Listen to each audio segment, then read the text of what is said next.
SHMHMA selaku dosen pengampu mata kuliah kewarganegaraan.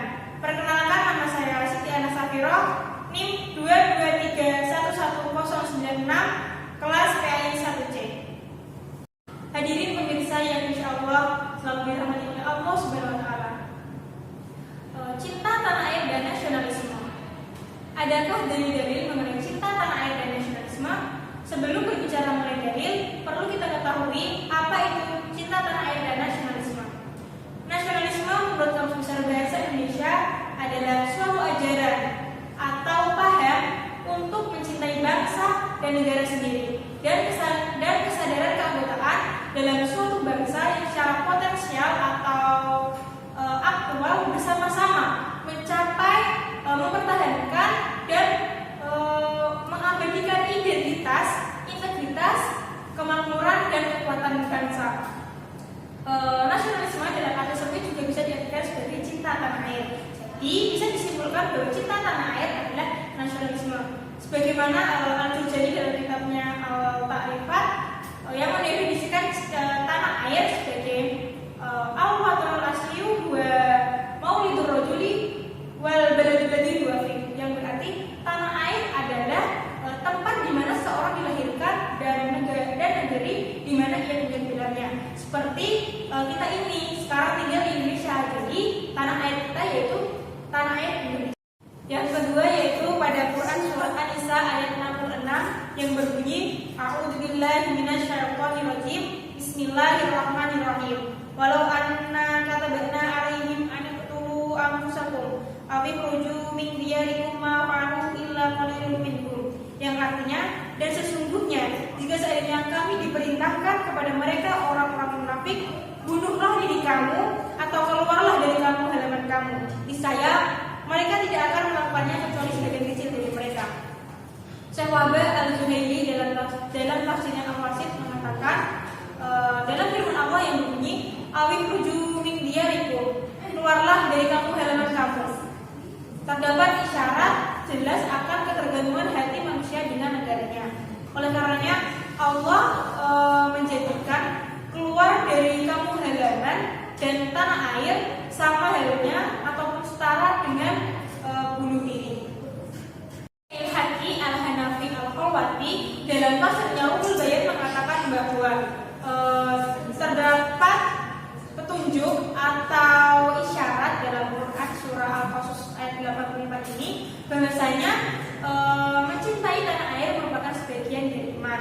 Rasulullah SAW dalam perjalanan hijrahnya ke Madinah banyak sekali menyebutkan kata-kata al-waton, tanah air, yang kemudian oleh Allah diwujudkan dan kembali ke Mekah. Sahabat Umar radhiyallahu anhu berkata, jika bukan karena cinta tanah air, niscaya akan rusak suatu negara. Maka dengan cinta tanah air dibangunlah negeri sendiri. Yang kedua yaitu pada Quran surat An-Nisa ayat 66 yang berbunyi A'udzubillahi minasyaitonirrajim, Bismillahirrahmanirrahim. Walau anna katabna 'alaihim an iqtulu anfusakum aw ikhruju min diyarikum ma fa'alu illa qalilun minhum. Yang artinya, dan sesungguhnya jika seandainya kami diperintahkan kepada mereka orang-orang munafik, bunuhlah diri kamu atau keluarlah dari kamu halaman kamu. Niscaya mereka tidak akan melakukannya kecuali sebagian kecil dari mereka. Syekh Wahbah Al-Zuhaili dalam tafsirnya Al-Wasit mengatakan dalam firman Allah yang berbunyi awik ruju min diyarikum, keluarlah dari kamu halaman kamu, terdapat isyarat jelas akan ketergantungan hati manusia dengan negaranya. Oleh karenanya Allah menjadikan keluar dari kamu halaman dan tanah air sama halnya ataupun setara dengan bunuh diri. Al-Quran surah At-Taubah ayat 122 yang berbunyi A'udzubillahi minasyaitonirrajim, Bismillahirrahmanirrahim.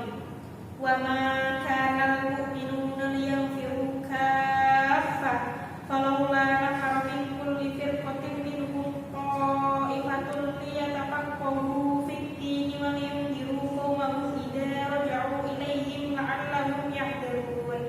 Yang artinya, sepatutnya orang-orang mukmin itu semuanya pergi ke medan perang. Mengapa sebagian dari setiap golongan di antara mereka tidak pergi untuk memperdalam pengetahuan agama mereka dan untuk memberi peringatan kepada kaumnya apabila mereka telah kembali agar mereka dapat menjaga dirinya. Menurut Syekh Muhammad Mahfud Al-Hijazi dalam tafsirnya Al-Wadi menjelaskan bahwa ayat tersebut mengisyaratkan bahwa seluruh umat itu berkewajiban untuk menuntut ilmu ataupun belajar. Yang kewajiban tersebut itu tidak mengurangi kewajiban jihad.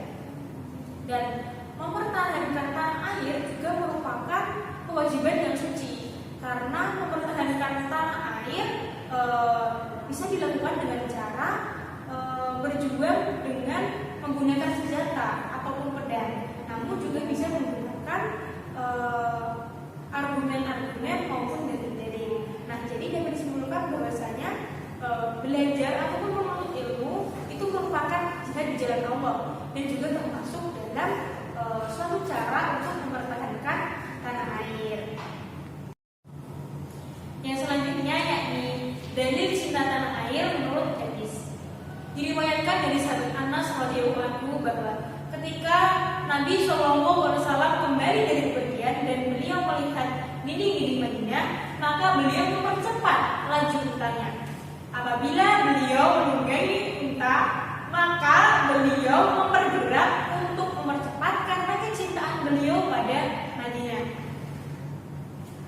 Al-Hafidz Ibnu Hajar Al-Asqalani dalam kitabnya Fathul Bari Syarah Sahih Bukhari menegaskan bahwa dari hadis tersebut terdapat isyarat ataupun dalil. Nah, yang pertama yaitu dalil tentang keutamaan kota Madinah, dan yang kedua yaitu dalil tentang disyariatkannya cinta tanah air dan rindu padanya.